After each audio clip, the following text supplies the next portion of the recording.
فرماتے ہیں ایک مچھلی اللہ تعالیٰ نے دریا کے کنارے بھیجی. فرماتے ہیں وہ تھی تو مچھلی پر پہاڑ جتنی تھی. بخاری میں لفظ ہیں, حضرت جابر ابن عبداللہ رضی اللہ تعالیٰ عنہ فرماتے ہیں 300 آدمی 18 دن تک اس مچھلی کو کھاتے رہے, مچھلی ختم ہی نہیں ہوئی. مچھلیاں نہیں, مچھلی. کہتے ہیں 18 دن 300 بندہ کھاتا رہا, مچھلی ختم ہی نہیں ہوئی.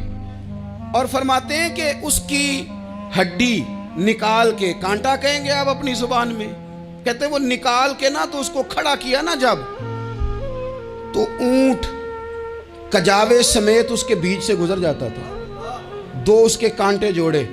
فرماتے ہیں وہ اس کا گوشت ہم کھاتے تھے اور اس کی چربی بطور تیل کے ہم جسموں پہ ملتے تھے. بیماروں کو اس سے سکون آتا تھا, تندرستی شفا ہوتی تھی.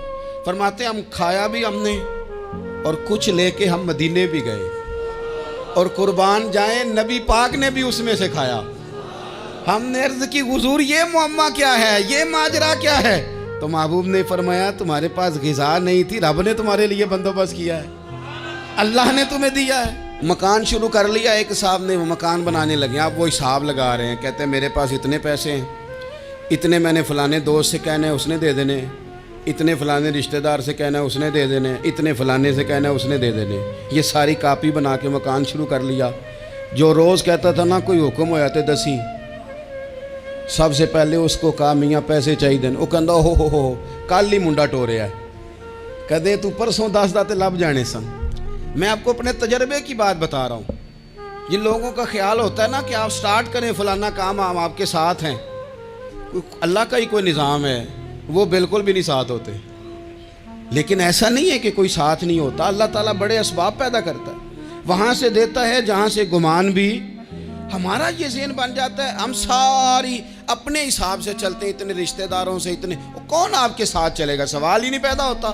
یہ سارے کام چھوڑ کے سب سے پہلے 2 رکعتیں پڑھو, اپنے رب کی بارگاہ میں, رسول کائنات کی بارگاہ میں گزارشات اور استغاثے پیش کرو, وہاں سے خیر طلب کرو. دنیا دار کیا دیں گے, کیا دے سکتے ہیں, کیا حیثیت ہوتی ہے کسی. اللہ کہتا ہے وہاں سے دوں گا. تو جو اللہ مال دے وہ لینا چاہیے کہ رشتہ داروں کا مال دیکھنا چاہیے؟ جو اللہ دے وہ لینا چاہیے کہ سیٹھوں نوابوں کی جیبیں دیکھنی چاہیے؟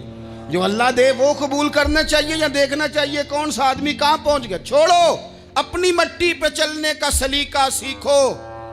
کسی کے سنگ مرمر پہ چلو گے تو پھسل جاؤ گے, پھسل جاؤ. اس پر ایک اور بات عرض کر دوں, صحیح بخاری سے, مسلم سے ایک اور بات. کچھ چیزیں ایسی ہیں جن سے اللہ کی مدد آتی ہے, مدد ملتی ہے. ایک چیز ان میں سے ایسی ہے جس سے بہت مدد نازل ہوتی, وہ ہے کہ جب رب آپ کو دے نا تو پھر آپ بھی اس کے رستے میں دیں, پھر مدد آتی ہے, پھر اور آتا ہے. بخاری مسلم میں حدیث ہے, یہ زیادہ ہی توجہ طلب امر ہے, اس پر آپ غور کریں گے. حضرت ابو ہریرہ فرماتے ہیں کہ نبی پاک علیہ السلام نے فرمایا ایک شخص نے بادلوں کے اندر سے آواز سنی کہ فلاں آدمی کا کھیت اور باغ خشک ہو گیا ہے, وہاں برسو اور اس کے کھیت کو سیراب کرو. وہ بڑا حیران ہوا کہ بادل سے آواز آ رہی. پھر اس نے دیکھا کہ ایک پہاڑی پر بارش ہوئی, وہ بادل وہاں برسا, پھر نالیوں سے ہوتا ہوا پانی ایک طرف چلا. تو جس نے آواز سنی تھی, حضور بیان کر رہے ہیں, وہ بھی پیچھے پیچھے چلا کہ پانی کدھر جا رہا ہے. اس نے جا کے دیکھا کہ ایک مقام پہ ایک باغ کو وہ پانی لگ رہا ہے اور ایک آدمی وہ پانی لگا رہا ہے. اس نے اس سے پوچھا تیرا نام کیا ہے؟ اس نے کہا کیوں؟ کہنے لگا بتا نا. اس نے نام بتایا تو کہنے لگا یہی تو وہ نام ہے جو میں نے بادلوں کے اندر سے سنا ہے کہ فلاں کے کھیت کو پانی دے دو. اس نے کہا یار تو کیا عمل کرتا ہے کہ اسپیشل تیرے لیے بارش برسے. یہ بخاری پڑھ رہا ہوں, سیاستہ سے حدیث عرض کر رہا ہوں. اس سے پوچھا تو کیا کام کرتا ہے کہ جناب اللہ تبارک و تعالیٰ کا حکم کرم آیا کہ خاص تیرے لیے پانی برسے اور تیرے کھیت کو سیراب کرے. تو اس نے کہا چھوٹا ذمہ دار ہوں, پر جب فصل اگتی ہے تو 3 حصے کرتا ہوں.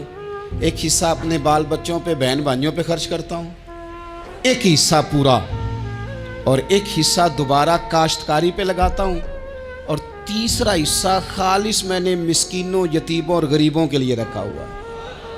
وہ جو تیسرا حصہ, اللہ کرے آپ سمجھے, وہ رب کے بندوں پہ تیسرا حصہ خرچ کرتا ہے نا, تو کریم مالک نے فرمایا جہاں سے غریب کا حصہ جاتا ہے وہ کھیت خشک نہیں رہنا چاہیے، وہ جہاں سے مسکین روٹی کھاتے ہیں وہ خشک نہ رہے، جہاں سے یتیموں کو کچھ آتا ہے کہیں اس کی فصل رہ نہ جائے۔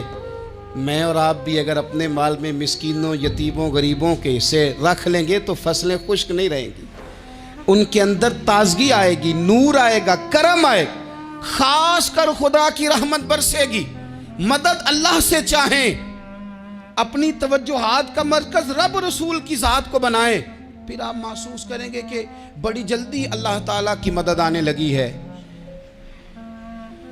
کبھی آپ صرف کہہ دیں نا میرا رب میرے ساتھ ہے، اس لفظ میں اتنی طاقت ہے کہ دشمن ویسے زہر ہو جاتا ہے۔ زندگی میں کسی سے بھی لڑائی ہو اچھی طرح سوچ لیں کہ اللہ اس طرف ہے یا اس طرف ہے۔ اگر آپ زیادتی پہ ہیں تو پھر رب مظلوم کی جانب ہے۔